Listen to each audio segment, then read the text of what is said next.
I'd ask Nadia to begin her response. Hi, my name is Nadia Edwards. I'm from the Staff Community Food Center and a member of the Bread and Bricks Davenport West Social Justice Group. We are very pleased that Colin, Diana, and Fred, and thousands of people across Ontario have accepted to do the math challenge. They are choosing to experience for a few days what hundreds of thousands of people in Ontario experience every day, and some for many years.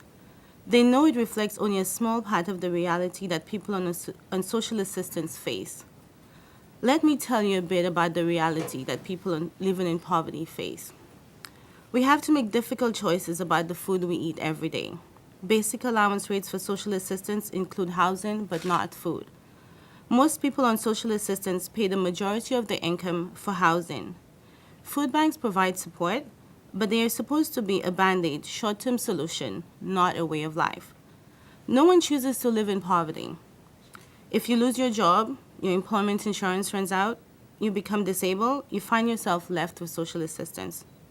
A single person in social assistance receives $585 a month for housing, food, and everything else. Could you live on that? Living in poverty on social assistance is punishing, stressful, and stigmatizing. Supporting ourselves and our families on such low incomes involve enormous amounts of work. You have to plan your days to access free and low-cost things across the city. The food banks is only open at certain times of the day. You have to drop everything to get to it. You often have to travel far distances to access those services, even if you don't have transportation to get there. These are just a few of the examples that people on social assistance face. It requires the same effort as a full-time job, with none of the dignity and independence that a job that pays a livable wage could bring. Ensuring that your family eats today can mean diverting you from any other purposes that might help you to move on in life. For example, going to school or getting a job. Our campaign has met with 40 MPPs of all parties from across Ontario. These MPPs say social assistance rates are inadequate. If they know this, why aren't they doing anything about it? When I met with Minister Madeleine Mayer last February, she said there are two reasons. They are waiting for a comprehensive review of social assistance, and there is no public support. Prime Minister McGuinty's government has created a poverty reduction strategy, but this strategy ignores one of the most fundamental reasons for poverty by not addressing inadequate social assistance rates, which results in chronic hunger and illness in our community. The promised review of social assistance has still not been announced, and at this rate, it may not produce any action before the next election.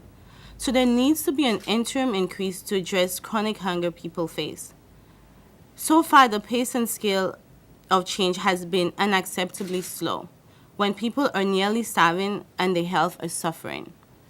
Do you really believe that there is no public support? For people on social assistance to live a healthy life. There is lots of myths and disinformation about the type of people using these services and the program that social services offer. We have tried to do the math challenge both to educate the public and to create support, to show that there is support for an increase to $100 to social assistance. Government needs to help to make this a moral leadership. Right is right. Our health, like everyone else, depends on what we eat. Poverty makes people sick. Food is a basic human right and needs to be part of the basic allowance of social assistance. Premier McGuinty, if you're not yet convinced that social assistance rates are inadequate to ensure that the poorest member of Ontario have healthy food, then please take the Do the Math Challenge in October. Then meet with me and tell me if it's not time for an immediate $100 increase to social assistance for every adult in Ontario, or set social assistance rate